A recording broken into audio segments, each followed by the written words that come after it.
Hello student, इला classes में आप सभी का स्वागत है। मैं सारिका वर्मा आज से जो है 12th क्लास का जो आपका बायोलॉजी है स्टार्ट कर रही हूँ, जिसमें आपके कुल 5 यूनिट हैं, जिसमें से पहला यूनिट आपका जनन है। ठीक है, उसके बाद दूसरी यूनिट जो है वो है आनुवंशिकी एवं जैव विकास, तीसरी यूनिट है मानव कल्याण में सूक्ष्म जीव और चौथी यूनिट है जैव प्रौद्योगिकी, जिसको आप बायोटेक्नोलॉजी कहते हैं, और पांचवी यूनिट है आपकी इकोलॉजी अर्थात पारिस्थितिकी। ये 5 यूनिट हैं टोटल आपके जो 12th क्लास का सिलेबस है। इसमें कितने यूनिट है? 5 यूनिट है, जिसमें से पहला यूनिट है यानी कि जनन। ठीक है, इसमें 4 चैप्टर हैं। पहला चैप्टर जो है वो है जीवों में जनन, दूसरा चैप्टर है पुष्पी पादपों में लैंगिक जनन, और तीसरा चैप्टर है मानव जनन, और चौथा चैप्टर है जनन स्वास्थ्य। तो फर्स्ट यूनिट जो है, फर्स्ट यूनिट में कितने चैप्टर हैं? 4 चैप्टर हैं, जिसमें से पहला चैप्टर स्टार्ट करने जा रही हूँ आज। ऐसे जो है डेली आपको एक एक टॉपिक जो है मिला करेंगे वीडियो में। डेली जो है एक एक टॉपिक अपलोड किया करूँगी मैं। इस प्रकार से आपका जो 12th का सिलेबस है वो पूरा कंप्लीट हो जाएगा धीरे धीरे। तो देखिए, आज जो है स्टार्ट कर रहे हैं हम यूनिट फर्स्ट यानी कि रिप्रोडक्शन। रिप्रोडक्शन का जो पहला चैप्टर है रिप्रोडक्शन इन ऑर्गेनिजम्स अर्थात जीवों में जनन। ठीक है, ये है आपका पहले यूनिट का पहला चैप्टर, जिसमें आपको पढ़ना है जीवों में जनन, जनन के बारे में कि जनन क्या होता है। तो इस चैप्टर में सबसे पहले, जैसा कि यूनिट का नाम भी क्या है, जनन है, रिप्रोडक्शन है, तो इसमें सबसे पहले आपको जानना होगा किसके बारे में? रिप्रोडक्शन के बारे में, कि रिप्रोडक्शन अर्थात जनन जो है होता क्या है। ये तो जनन, ये तो सिंपल से आप बहुत छोटे क्लासेस में पढ़ते हुए आ रहे हैं कि जनन किसे कहते हैं, जनन क्या होता है। सिंपली से आप जानते हैं कि अपने समान नया संतान उत्पन्न करने की प्रक्रिया जो है वही क्या कहलाती है? जनन कहलाती है। तो परिभाषा इसकी छोटी सी आप ऐसे कह सकते हैं सिंपल से कि जीवों द्वारा अपने समान नए संतान उत्पन्न करने की प्रक्रिया को क्या कहते हैं? रिप्रोडक्शन कहते हैं अर्थात जनन कहते हैं। जनन का मतलब क्या होता है? अपने समान नया संतान उत्पन्न करना, यही क्या कहलाता है? ये जनन कहलाता है। और जनन जो है ये कितने प्रकार के होते हैं? जनन कितने प्रकार के? 2 प्रकार के होते हैं, यानी कि कितने प्रकार के होते हैं? 2 टाइप के होते हैं। 2 टाइप के जनन होते हैं। कौन कौन से होते हैं? फर्स्ट जो है वो होता है आपका अलैंगिक जनन। फर्स्ट होता है अलैंगिक जनन, जिसको आप इंग्लिश में कहते हैं एसेक्सुअल रिप्रोडक्शन। Asexual reproduction. और सेकंड होता है, दूसरा होता है लैंगिक जनन। दूसरा होता है लैंगिक जनन अर्थात सेक्सुअल रिप्रोडक्शन। ठीक है, तो ये 2 प्रकार के जनन होते हैं, asexual reproduction and sexual reproduction. Asexual reproduction क्या होता है? पहले जो है आपको ये दोनों डिटेल पढ़ने हैं, तो पहले हम पढ़ेंगे किसके बारे में? अलैंगिक जनन के बारे में, पूरा डिटेल एसेक्सुअल रिप्रोडक्शन के बारे में। ठीक है, तो देखिए एसेक्सुअल रिप्रोडक्शन जो है टाइप आपने देखा कि 2 टाइप के होते हैं। फर्स्ट जो है अलैंगिक जनन और सेकेंड लैंगिक जनन, यानी कि asexual reproduction and sexual reproduction. अब देखिए एसेक्सुअल रिप्रोडक्शन क्या होता है? तो एसेक्सुअल रिप्रोडक्शन जो है, अलैंगिक जनन जो है, ये आपको जानना चाहिए कि अलैंगिक जनन में क्या होता है? केवल जो है एक जनक की आवश्यकता होती है।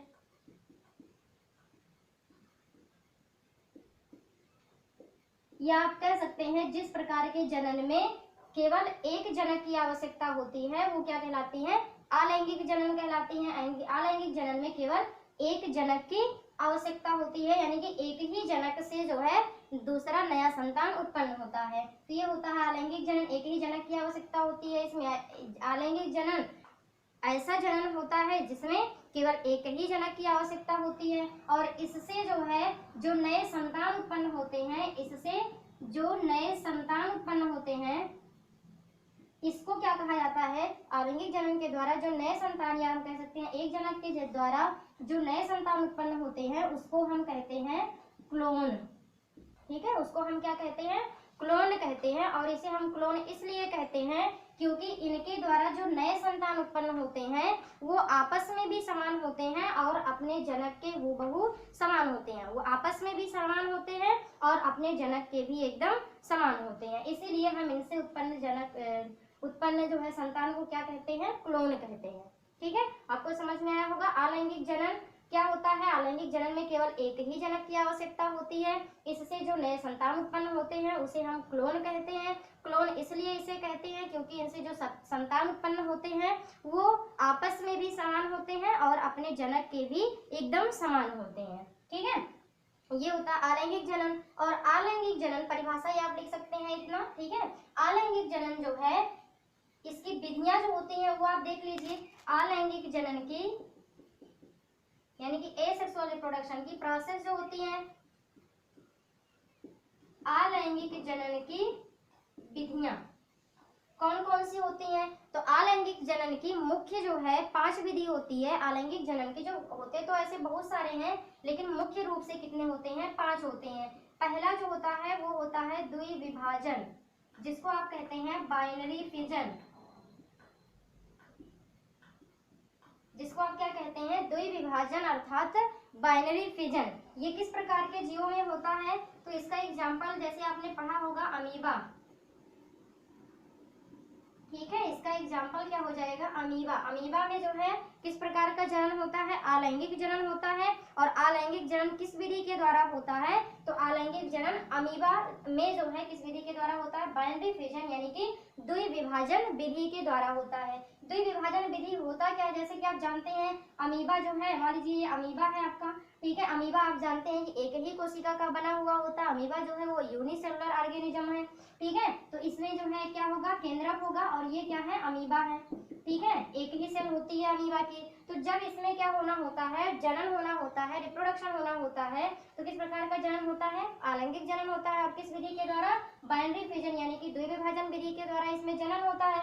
तो क्या होता है कि ये धीरे पहले जो है ये जो इसकी कोशिका है, जो इसका सेल है, ये क्या होता है? इलांगेट होता है, यानी कि ये जो है अपने साइज में वृद्धि करता है। ये साइज में क्या कर देता है? वृद्धि कर देता है, थोड़ा सा बड़ा हो जाता है और इसके केंद्रक भी बड़े हो जाते हैं, जीवद्रव्य की संख्या भी बढ़ जाती है और ये जो है इसका आकार भी बड़ा हो जाता है। जब इसका आकार बड़ा हो जाता है तो फिर ये धीरे धीरे क्या करते हैं? जैसे अमीबा जो है वो क्या करता है? इस प्रकार से बीच से ऐसे सिकुड़ना शुरू कर देता है। ठीक है, बीच से सिकुड़ना शुरू कर देता है और सिकुड़ते सिकुड़ते एक कंडीशन ऐसी आ जाती है कि वो एकदम से जो है क्या हो जाता है? इस तरीके से सिकुड़ जाता है, एकदम से सिकुड़ करके 2 भाग बना लेता है इस तरीके से। ठीक है, और सिकुड़ने के बाद क्या होता है? यहाँ से ये अलग होकर के क्या बना लेता है? 2 अमीबा बना लेता है। इस प्रकार से बाइनरी फिजन में होता है द्विविभाजन, यानी कि एक अमीबा जो है वो विभाजित होकर के 2 अमीबा बना लेती है। फिर वो 2 अमीबा जो है विभाजन करेंगे, फिर वो 4 बनेंगे। तो इस प्रकार से बाइनरी फिजन के द्वारा अमीबा में क्या होता है? जनन होता है। पहला हो गया ये द्विविभाजन। उसके बाद आता है एक दूसरी विधि जो है वो होता है बीजाणु जनन। बीजाणु जनन, जिसको हम कहते हैं बीजाणु जनन यानी कि स्पोरोजेनेसिस। स्पोरोजेनेसिस ये जो है कुछ कवकों वगैरह में होता है। जैसे एक कवक का नाम आपने सुना होगा पेनिसिलियम। पेनिसिलियम की जो है ये एक स्पीसीज यानी कि जीनस है, इसके कई स्पीसीज होते हैं। ठीक है, पेनिसिलियम नोटेटम ज्यादा सुना होगा आपने इसको। तो पेनिसिलियम जो है ये क्या है? एक प्रकार का कवक का जीनस है, कवक का वंश है, इसके कई जो है स्पीसीज होते हैं। तो पेनिसिलियम में जो है किस विधि के द्वारा अलैंगिक जनन होता है?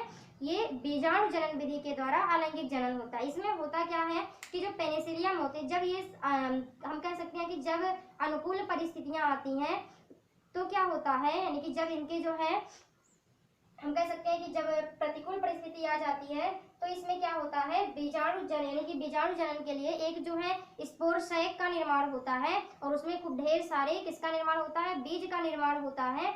उससे जो है फिर धीरे धीरे वो क्या होता है? सैक जो है वो मेच्योर हो जाता है। मेच्योर होने के बाद वो फट जाता है, यानी कि उसमें स्फटन होता है। उसके बाद वो बीज जो होते हैं वो बहुत दूर दूर तक वायु के द्वारा या जल के द्वारा, ठीक है, अन्य माध्यमों के द्वारा वो बहुत दूर दूर तक फैल जाते हैं और जितने बीज होते हैं उतने फिर नए क्या बन जाते हैं? पेनिसिलियम बन जाते हैं। तो दूसरी विधि जो है वो क्या है? बीजाणु जनन। इसी प्रकार से तीसरी विधि जो है वो होती है मुकुलन। वो क्या होती है तीसरी विधि? तीसरी विधि जो होगी वो क्या होगी? मुकुलन। मुकुलन जिसको आप इंग्लिश में कहते हैं बडिंग, ठीक है ना। मुकुलन विधि के द्वारा इसका जो एग्जाम्पल है वो होता है हाइड्रा। हाइड्रा जो है ये आपको पता होना चाहिए कि निडेरिया फाइलम जो है, फाइलम निडेरिया का जो है या संघ निडेरिया का जो है ये क्या है? जीव है हाइड्रा।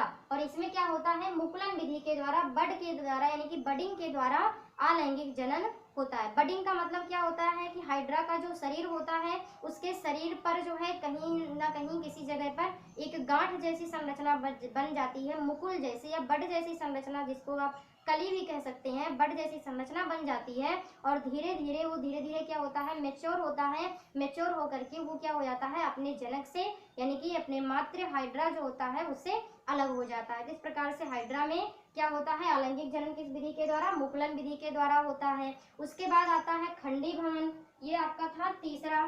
चौथी विधि है आपका, उसको हम कहते हैं खंडी भवन, ठीक है। इंग्लिश में आप कह सकते हैं फ्रेगमेंटेशन, इंग्लिश में इसे आप कह सकते हैं फ्रेगमेंटेशन। और इसका जो एग्जाम्पल होता है वो होता है स्पाइरोगाइरा। स्पाइरोगाइरा ये आपको पता होगा ये क्या होता है? एक प्रकार का शैवाल होता है। तो स्पाइरोगाइरा में जो है क्या होता है? खंडी भवन विधि के द्वारा अलैंगिक जनन होता है। खंडी भवन में क्या होता है? स्पाइरोगाइरा का जो शरीर है वो कैसे बना होता है? खंड खंड, ऐसा लगता है कि खंड खंड जुड़ करके जो है उसका पूरा शरीर बना हुआ है। तो किसी बाह्य आघात के द्वारा अगर वो स्पाइरोगाइरा का शरीर जो है जहां जहां पर खंड है उस खंड से वो यानी कि कई खंडों में वो बट जाता है, तो जितने खंड उसका होगा यानी कि उसके शरीर के जितने भी खंड होंगे सभी खंडों से एक नया स्पाइरोगाइरा उत्पन्न हो जाता है। तो इसको हम कहते हैं इसी को खंडी भवन यानी कि फ्रेगमेंटेशन। उसके बाद एक प्रोसेस आता है पांचवा जो है वो होता है पुनरुद्भवन। वो होता है पुनरुद्भवन जिसको आप इंग्लिश में कहते हैं रीजनरेशन, जिसको आप इंग्लिश में कहेंगे रीजनरेशन, पुनरुद्भवन। ये होता है, इसका जो एग्जांपल होता है वो एक तो हाइड्रा ही है और एक होता है आपने देखा होगा एक जीव होता है प्लेनेरिया।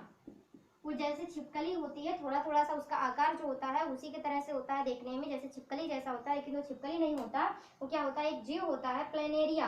तो पुनरुद्भवन जो है ये हाइड्रा में होता है और प्लेनेरिया में होता है। पुनरुद्भवन रीजनरेशन का मतलब होता है हाइड्रा का या जो है प्लेनेरिया का शरीर अगर जो है कई खंडों में टूट जाए किसी आघात के द्वारा, किसी बाह्य आघात के द्वारा, जितने खंडों में यानी कि उसका शरीर अगर 10 खंड में टूट जाए तो 10 खंड जो है वो फिर से रीजनरेट हो करके पूरा जो है नया हाइड्रा या प्लेनेरिया का निर्माण कर लेते हैं। तो इस प्रकार से अलैंगिक जनन जो है उसमें आपने देखा कि अलैंगिक जनन क्या होता है? इसमें केवल एक ही जनक की आवश्यकता होती है। इसमें जो नए संतान बनते हैं उसे हम क्या कहते हैं? क्लोन कहते हैं। क्लोन इसलिए कहते हैं क्योंकि उनसे जो यानी कि अलैंगिक जनन के द्वारा जो संतान उत्पन्न होते हैं वे आपस में भी समान होते हैं और अपने जनक के भी एकदम से समान होते हैं, इसीलिए हम उन्हें क्या कहते हैं? क्लोन कहते हैं। उसके बाद अलैंगिक जनन की विधियां कौन कौन सी होती हैं? इसके मुख्य रूप से कितनी विधि है? 5 विधि है। तो इसमें पूछा जाता है आपसे एग्जाम में कि किस जो है जीव में किस विधि के द्वारा अलैंगिक जनन होता है, तो आपको याद रख लेना है अलैंगिक जनन की विधियों में सबसे पहला क्या है? द्विविभाजन, जिसको आप कहते हैं बाइनरी फिजन इंग्लिश में। ये किसमें होता है? अमीबा में होता है। बीजाणु जनन स्पोरोजेनेसिस ये किसमें होता है? पेनिसिलियम में होता है। उसके बाद मुकुलन विधि के द्वारा अलैंगिक जनन किसमें होता है? हाइड्रा में होता है। खंडी भवन विधि के द्वारा जनन किसमें अलैंगिक जनन किसमें होता है? स्पाइरोगाइरा में होता है। पुनरुद्भवन विधि के द्वारा किसमें जो है? हाइड्रा में या प्लेनेरिया में होता है। ठीक है, तो ये थी अलैंगिक जनन की विधियां। अब इसके बाद आता है पौधों में अलैंगिक जनन। ये तो कुछ जीव में था कि किस प्रकार से जो है अलैंगिक जनन होते हैं, तो ये बहुत आसान है। बाइनरी फिजन, बीजाणु जनन कुछ इसमें है नहीं, बहुत ही आसान है, इसकी ज्यादा डिटेल में इसको नहीं बता रहे हैं। ठीक है, आगे जब आप फाइलम वगैरह पढ़ेंगे तो वहां पे आप डिटेल में पढ़ेंगे। तो अब देखिए क्या है इसके बाद। इसके बाद है पौधों में जनन।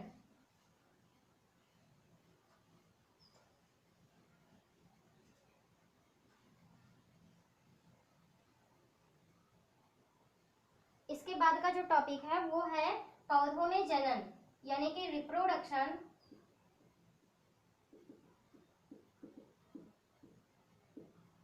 इन प्लांट्स, पौधों में जनन।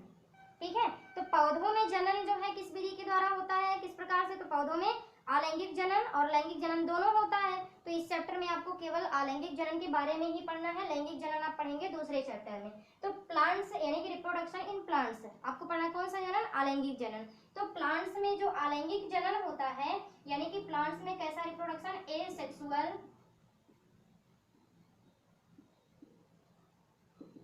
प्लांट में जो एसेक्सुअल रिप्रोडक्शन होता है इसको हम और किस किस नाम से जानते हैं, तो इसको हम कायिक जनन कहते हैं, या इसी को हम जो है वर्धी जनन भी कहते हैं, इसी को हम कायिक जनन भी कहते हैं, और इसी को हम क्या कहते हैं, वर्धी जनन भी कहते हैं, और इसी को हम कायिक प्रवर्धन भी कहते हैं, कायिक प्रवर्धन। ठीक है, इसी को हम क्या कहते हैं, कायिक प्रवर्धन। तो पौधों में जो अलैंगिक जनन होता है उसे हम कायिक जनन भी कहते हैं, वर्धी जनन भी कहते हैं और कायिक प्रवर्धन भी कहते हैं। इसकी इंग्लिश होती है वेजिटेटिव रिप्रोडक्शन।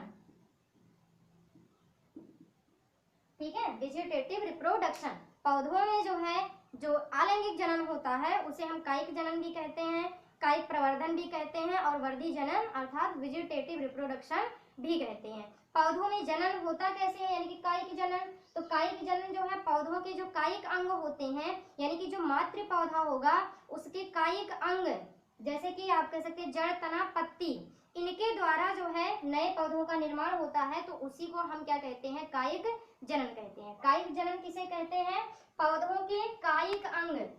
कायिक जनन किसे कहेंगे, पौधों के कायिक अंग, किसके, मातृ पौधों के, मातृ पौधों के कायिक अंग। कायिक अंग में क्या आ जाएगा, जड़ आ जाएगा, तना आ जाएगी और पत्ती, यानी कि मातृ पौधों के कायिक अंग, जड़, तना, पत्ती के द्वारा जो है नए पौधे बनने की प्रक्रिया को, नए पौधे बनने की प्रक्रिया को हम क्या कहते हैं, कायिक जनन कहते हैं। ठीक है, और पौधों में कायिक जनन या अलैंगिक जनन की विधियां जो होती हैं वो कितने प्रकार की होती हैं, 2 प्रकार की होती हैं। ये भी आपको पढ़ना है पूरा डिटेल कायिक जनन के बारे में। तो कायिक जनन आपने देखा किसे कहते हैं, मातृ पौधों के कायिक अंग यानी कि जड़, तना, पत्ती के द्वारा नए पौधे बनने की प्रक्रिया को हम क्या कहते हैं, कायिक जनन कहते हैं। और कायिक जनन की विधियां जो है, किसकी, कायिक जनन की विधियां जो होती हैं ये 2 प्रकार की होती हैं। एक तो होता है प्राकृतिक कायिक जनन, एक होता है प्राकृतिक कायिक जनन, जिसको इंग्लिश में हम कहेंगे नेचुरल वेजिटेटिव रिप्रोडक्शन,